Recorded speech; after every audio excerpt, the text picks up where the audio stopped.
Hello friends, तर आज बघूयात फक्त फिंगरवरची नाजूक अशी मेहंदी डिझाईन. तर त्यासाठी आपण करंगळीपासून सुरुवात करायची आहे. तर तिकडे आपल्याला अगोदर तिरक्या पद्धतीच्या 3 लाईनिंग करून घ्यायच्या आहेत. त्यातील 2 लाईनिंग आपल्याला डार्क करायच्या आहेत. नंतर स्मॉल सर्कलचा पॅटर्न काढून त्याला डार्क लाईनिंग करायचं आहे. नंतर सिंपल लाईनिंग करून परत स्मॉल सर्कल काढून घ्यायचे आहेत. आणि मध्ये जो गॅप राहतो त्याला आपल्याला छोटीशी वेल काढून घ्यायची आहे. त्याच्यानंतर सुद्धा तुम्ही बघू शकता करंगळीच्या वरती थोडा गॅप राहिला होता, तिथं राऊंड पद्धतीची डिझाईन मी कवर केली आहे. तशाच पद्धतीची डिझाईन आपण दुसऱ्या बोटावरती काढूया.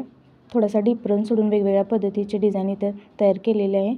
तर इथं आपण वरतून सुरुवात करूया. लाईन घेऊन आपण स्मॉल सर्कलची डिझाईन काढायची आहे व त्याला डार्क लाईनिंग करायचं आहे आणि नंतर गॅप सोडायचं आहे. व्हिडिओमध्ये दाखवल्याप्रमाणे 3 लाईनवरून 2 लाईन आपल्याला डार्क करून घ्यायच्या आहेत. मध्ये जो गॅप राहतो तिथं आपण चेक पॅटर्न काढूयात.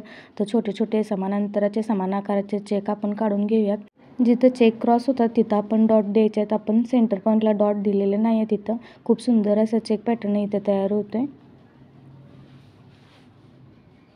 त्याच्यानंतर सिंगल लाईन घेऊन आपण स्मॉल सर्कलची नाजूक डिझाईन काढून घ्यायची आहे. नंतर त्याला आपण डार्क लाईनिंग करून घ्यायचं आहे. नंतर सिंगल लाईन देऊन पसरट आकाराच्या पाकळ्या व नंतर त्याला डार्क शेडिंग करून घ्यायचं आहे. खाली छोट्या छोट्या पानांचा आकार आपण देऊन घेतो. आता तिसऱ्या नंबरच्या बोटावरची डिझाईन कवर करण्यासाठी आपण नखाच्या बाजूचा जो राहिलेला भाग आहे तो आपल्याला डार्क शेडिंग देऊन घ्यायच्या. नंतर 2 लाईन द्यायच्या आहेत. त्या 2 लाईन आपल्याला डार्क करून घ्यायच्या आहेत आणि मध्ये गॅप सोडून एक सेंटर पॉईंटला लाईन ओढून घ्यायच्या आहेत. तिथं आपण वेलीचा आकार काढून घेणार आहे. तर पोकळ पद्धतीच्या वेली काढलेल्या आहेत आणि आकार देऊन झाल्यानंतर त्या आपल्याला ती पाने डार्क करून घ्यायचे आहेत. त्याच्याने आकार आपला बिघडला जात नाही. खाली सिंगल लाईन देऊन स्मॉल सर्कलचे डिझाईन कवर करून घ्यायचे. इथे एक स्मॉल सर्कलचंच फूल काढलेलं आहे व त्याला डार्क पाकळ्याचे शेडिंग देऊन घेतलेलं आहे. त्याच्यानंतर आपल्याला डॉट पद्धतीची छोटीशी वेल काढायची आहे.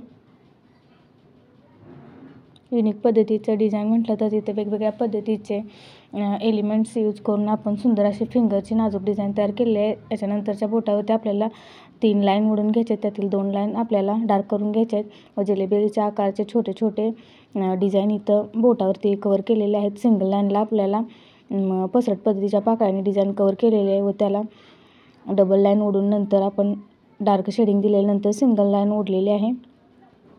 नंतर गॅप सोडून आपण 3 लाईन ओढून त्यातील 2 लाईन आपल्याला डार्क करून घ्यायचे आहेत.